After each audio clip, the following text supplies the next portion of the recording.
l'herméneutique est le reflet de ce caractère toujours problématique de la communication.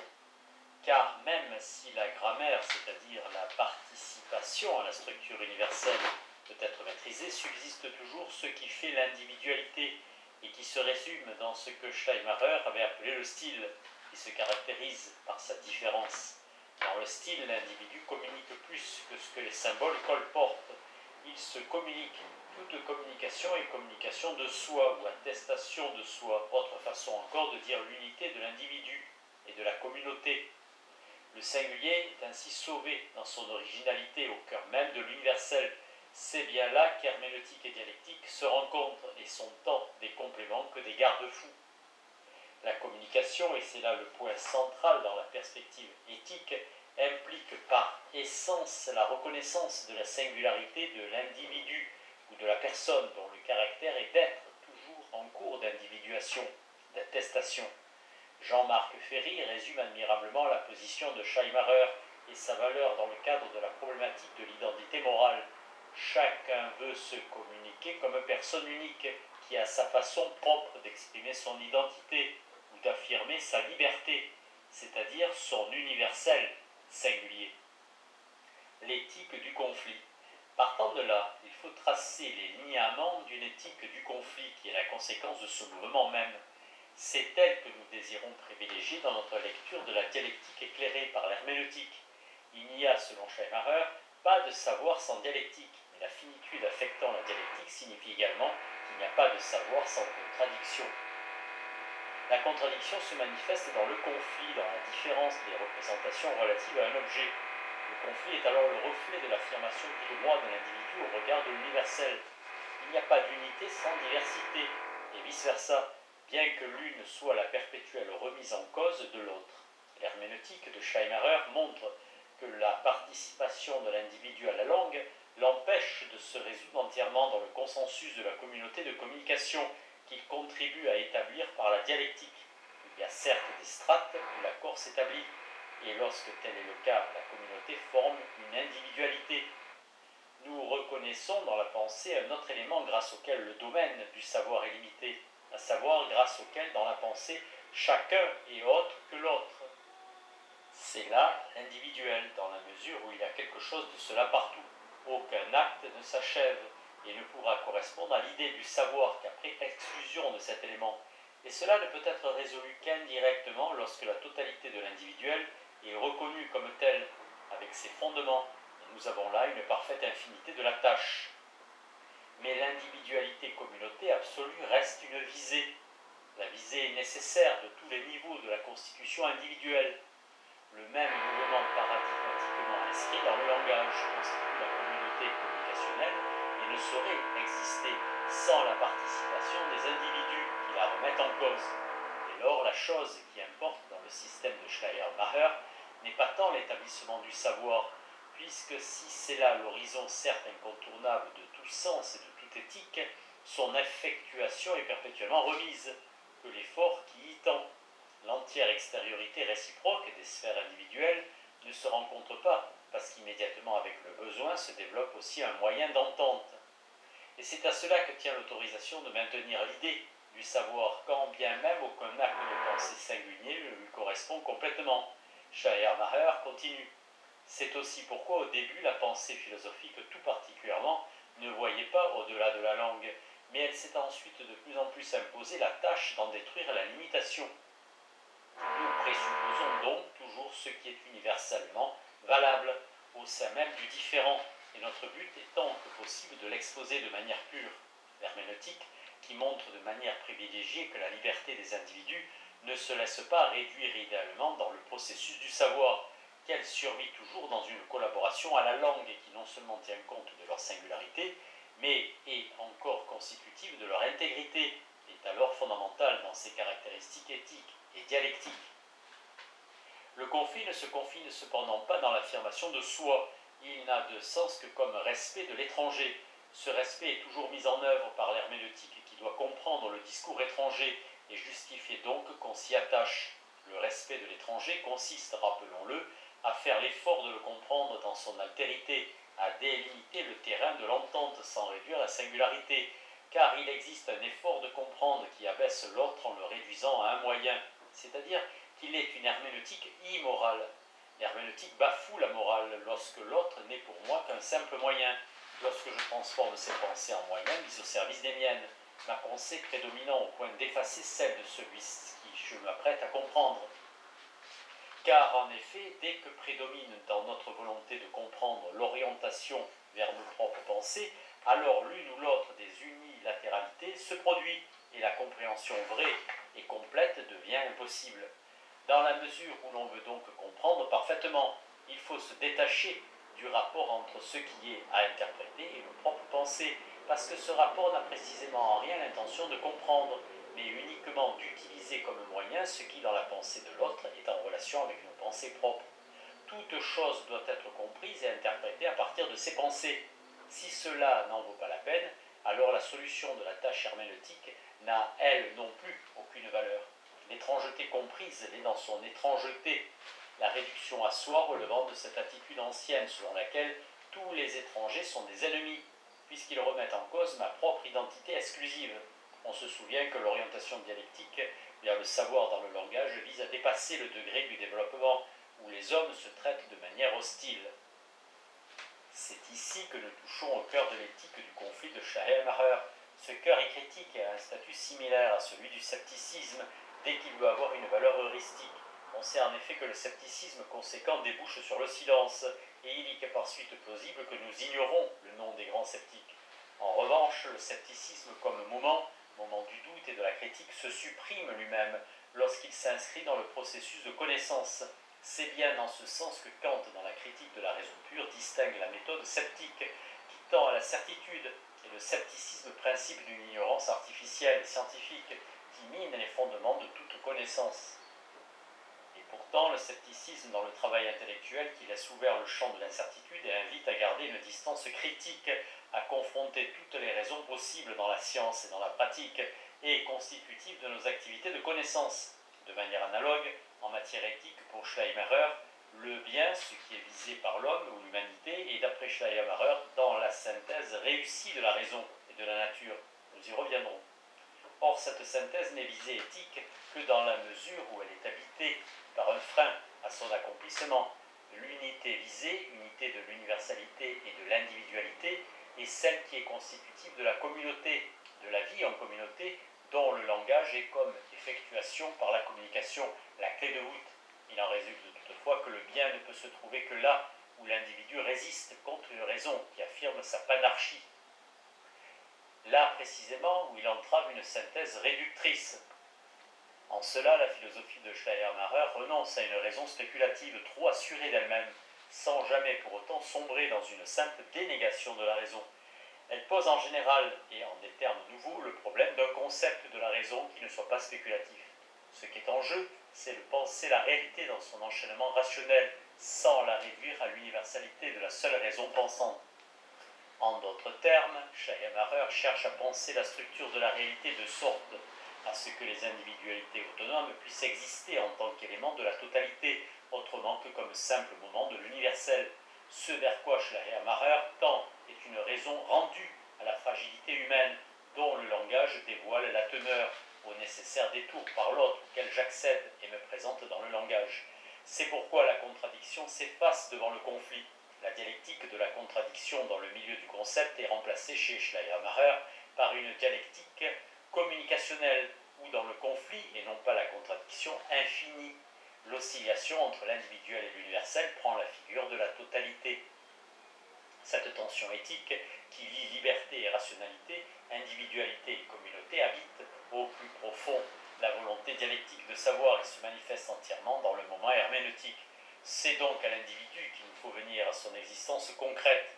Le caractère linguistique de la conscience qui le constitue nous permettra de comprendre comment la dialectique s'effectue dans la réalité. Langage et conscience. Le savoir absolu visé par la dialectique est donc hors de portée. Pourtant, il est, selon Schleiermacher, des preuves tangibles de son existence, de l'existence de l'unité de l'être et de la pensée dans la conscience de l'homme. En cela, la dialectique qui vise le savoir pur est une théorie du savoir réel, qui enveloppe une théorie de l'homme. C'est en ce sens qu'il faut prendre ce passage méthodologiquement capital qui, de la dialectique, nous mènera à la nécessité de l'éthique. Nous sommes liés à la Terre. Toutes les opérations de la pensée, ainsi que l'ensemble de notre système de formation des concepts, doivent être fondées dans ce fait. Il n'est pas question pour la pensée de n'habiter et de n'animer que le pur automouvement du concept. Au problème posé par l'idéalité du système des concepts, il existe pour Schleiermacher une solution dans l'anthropologie. L'homme est toujours un tournant lorsqu'il s'agit de l'unité de l'être et de la pensée, et la dialectique trouve son achèvement dans l'existence. C'est que nous portons en nous-mêmes l'identité de l'être et de la pensée. Nous-mêmes sommes l'être et la pensée, l'être pensant et la pensée étant. La solution de cette unité se trouve dans l'éthique. Cette dernière nous apprend en effet qu'en l'homme, la raison se manifeste dans son union avec la nature sous la forme de la conscience. La conscience est la condition de possibilité de l'action de la raison, de l'idéal sur le réel et son effectivité. C'est là que se joue le tournant de l'homme. De ce fait, la conscience est le symbole de la raison, le symbole étant pour Schleiermacher quelque chose qui permet de reconnaître autre chose. Le tournant linguistique sera amorcé lorsqu'il sera établi que cette conscience est de nature linguistique. Il n'y a pas lieu ici d'exposer la théorie de la conscience en entier. Notre but est simplement de montrer que la formation de l'identité est d'abord tributaire d'une réflexion linguistique, que la conscience se forme dans le langage et que le tournant en l'homme tient à sa parole. Deux versants sont en ce sens à examiner. Le caractère immédiatement linguistique de la conscience immédiate de soi, exposée dans la doctrine de la foi, et l'identification du langage et de la conscience présentée principalement dans la psychologie herméneutique de la piété. Nous avons déjà rencontré plus haut la théorie de la constitution du sujet développée par Schleiermacher dans l'introduction à la seconde édition de la doctrine de la foi. La conscience immédiate de soi est fondée dans un sentiment, le sentiment de la dépendance pure et simple. Or, ce sentiment premier n'a de réalité qu'à travers une première réflexion. La réflexion passée par l'intermédiaire du langage sur l'origine du sentiment de dépendance pure et simple permet à l'homme, recourant à l'imagination, qui dénature l'absolu en le finitisant et en réduisant sa transcendance, de l'appeler Dieu. Dieu est ainsi au passage entre la conscience immédiate de soi, qui est muette, et la conscience réfléchie qui parle. Dieu n'est donc qu'un mot, mais le premier mot dans la constitution du sujet fini. Le constitution du sujet fini. Dieu n'est qu'un nom bref et commode par lequel les hommes résument la multiplicité infinie de l'effectivité dans une unité. La conscience linguistique de Schleiermacher fait que le mot est déjà pensée, réflexion. Sur le statut linguistique du mot Dieu, chez Feuerbach, je me permets de renvoyer à mon article Substantialisation et substantivation, la syntaxe de l'objectivation religieuse chez Feuerbach, revue de métaphysique et de morale, numéro 3, Paris 1991, page 395. Il n'est pas un simple mot, mais un mot capital, la fixation d'une réflexion sur la dépendance pure et simple. Le paragraphe 4.4 de la doctrine de la foi justifiait l'équivalence entre la dépendance pure et simple et la relation avec Dieu, en ce que l'expression Dieu désigne l'origine, le beau air qui accompagne notre conscience de soi. Tel est dit Schleiermacher, sa signification vraiment originaire. Il est donc l'articulation de la prise de conscience de Dieu simultanée avec sa représentation, la réflexion la plus immédiate sur le sentiment de dépendance pure et simple. Le texte du paragraphe 4.4 est clair, mais si le mot est partout originellement uni à la représentation et que donc l'expression Dieu présuppose une représentation, alors il faut dire uniquement que celle-ci, qui n'est rien d'autre que l'énonciation du sentiment pur et simple de dépendance, est la réflexion la plus immédiate sur celui-ci, la représentation originelle, comme réflexion première sur un sentiment originel. La conscience de Dieu linguistiquement constituée est exemplaire. Dans sa lettre de 1818 à Jacobi, si importante lorsqu'il s'agit de tirer au clair le rapport entre religion et philosophie, Schleiermacher précise ce qu'il appelle sa dialectique. La religiosité est affaire du sentiment, mais ce qu'à la différence nous appelons religion, qui est toujours plus ou moins une dogmatique, elle n'est que la traduction du sentiment par l'entendement, traduction réalisée par la réflexion. Le passage du sentiment à l'entendement est donc traduction réfléchie. En d'autres termes, le langage est la clarification par la représentation ainsi fixée de la conscience immédiate de soi, qui n'est pas consciente d'elle-même avant cette clarification. Réflexion et langage coïncident. Le langage même, s'il repose sur une réceptivité primitive, ou centre précisément la dépendance comme sentiment, est également spontanéité. Le langage n'est pas simple convention permettant de nommer les choses, il est pour nous constitutif de cela même qu'il nomme. C'est en cela que tient l'herméneutique de la piété, le passage de la religiosité à la religion. Dieu n'existe pour nous que dans le langage, qui est tant notre mode d'accès à lui que son mode de présence pour nous. Ce n'est qu'en réfléchissant à ce qui est ici déterminant que l'homme pieux en vient au nom de Dieu. Langage et réflexion sont immédiatement liés, et on ne parvient à la clarté que dans l'articulation linguistique. La langue est le lieu même où s'esquisse une approche de Dieu, même si toute nomination risque d'engendrer l'anthropomorphisme et même inévitablement le génère, étant par là même essentiellement inadéquate à son objet. On perçoit néanmoins que c'est à travers le processus même de la compréhension qui passe par l'interprétation du mot Dieu que le sujet se constitue. L'expression de la transcendance rend possible la formation du sujet fini, puisqu'il ne prend conscience de lui-même qu'à travers la conscience de ce qui le dépasse. Cette théorie herméneutique du sujet se trouve confirmée et développée en une perspective anthropologique dans la psychologie. L'identité linguistique. La psychologie n'est qu'une partie de l'anthropologie, celle qui classiquement s'intéresse à l'âme. Pour Schleiermacher, la psychologie a affaire à la conscience et à son expression, le jeu. Il est remarquable qu'au lieu de s'intéresser à l'âme, dont le concept, dans son opposition avec le corps, n'est relatif qu'à certaines langues, Schleiermacher fasse du jeu en appliquant l'idée de l'histoire des concepts résultant de la dialectique. L'objet propre de la psychologie dans la mesure où est posée en lui une identité de l'âme et du corps.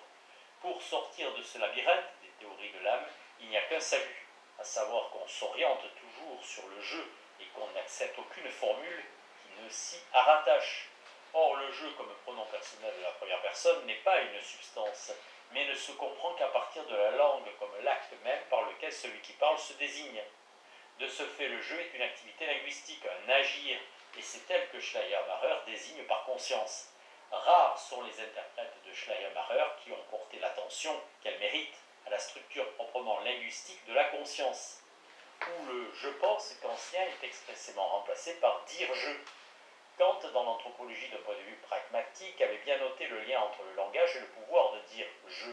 Que l'homme puisse distinguer du jeu dans sa représentation, voilà qu'il élève à l'infini au-dessus de tous les autres êtres vivant sur la terre. Il est là, il est par là une personne, et en vertu de l'unité de la conscience maintenue, à travers tous les changements qui peuvent lui advenir, une seule et même personne. Or, chez Kant, ce je pense qui accompagne toutes nos représentations n'est pas nécessairement linguistique. Il en est ainsi même lorsqu'il ne lui est pas encore donné de le prononcer. Le rôle fondamental de la constitution linguistique du jeu n'était de ce fait pas mis en lumière. Tout au plus s'agissait-il d'une illustration de ce caractère irréversible dans la formation de la personne, qui était la prise de conscience de soi, dans le passage du sentiment à la pensée. Le rapport avec le langage apparaît chez Kant sous la forme d'une remarque étonnante, qu'il n'entend pas intégralement expliquer. L'explication de ce phénomène réserverait sans doute à l'anthropologue de sérieuses difficultés. Schleiermacher prend sur lui les difficultés en attribuant au dire-je un rôle constitutif, qui ne le réduit pas à un simple effet de la conscience de soi. C'est l'action même de se trouver, de prendre conscience de soi, qui est assimilée à l'action de dire-je. Action, tat sache, de se trouver soi-même, de dire-je. Il y a certes une conscience immédiate de soi qui est dans le sentiment, mais cette perception ne devient aperception que par le truchement du langage. Kant lui aussi avait indiqué que le passage au dire-je était chez l'enfant passage du sentir au penser. Schleiermacher n'affirme pas pour autant que la première personne grammaticale est la première génétiquement.